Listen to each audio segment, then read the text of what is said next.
Going back to these horrible, oh my goodness, that thing is broke. Going back to these horrible terminals that I was talking about, I cannot believe the amount of comments that were telling me what I should do in order to get these terminals off, when the video wasn't even about how to get those terminals off. I'm a master technician. I've been doing this for quite some time. I ain't no beginner in the game. So obviously, like I said, I know how to get off terminals. The point of the video was saying how to avoid damaging from there being so much corrosion, and not wanting to take the risk of damaging the terminal, because sometimes these things do seize. You could get all the corrosion off, whether it's battery cleaner, hot water, whatever other suggestions y'all came up with. I mean, hell, I know hot water does the trick, but we also have battery cleaners as well that we spray on there to eat down the acid and everything. The whole thing was to avoid damaging, and I have a disconnection here, which I don't even have to touch the terminal nut or anything to try to get this off, and we have a disconnection point right there to leave the terminal on the battery and just get the fusible link off.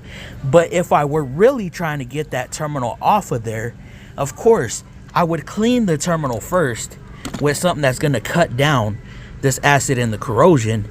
And then if things really get serious and me putting a screwdriver in there and all this stuff wasn't working, like let's say if I was replacing the battery, if trying to pry this apart wasn't working and it was really seized, I have a freaking puller, bro.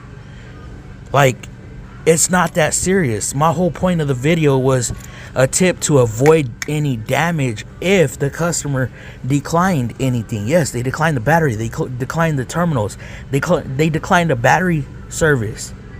Why? Probably because their battery's still under warranty. So I don't understand why everybody's trying to put in their 2 cents when all it was a tip on how to avoid damage when it's that corroded or that worn, and customer declined this stuff, and you don't want to create a basket case for yourself and put yourself in a bind. Like I said, we have the tools, the proper tools.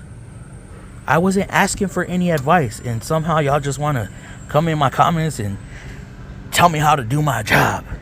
Bro, I did a whole damn transmission. You think I'm worried about a battery? You think I don't know how to take a battery out? That's crazy.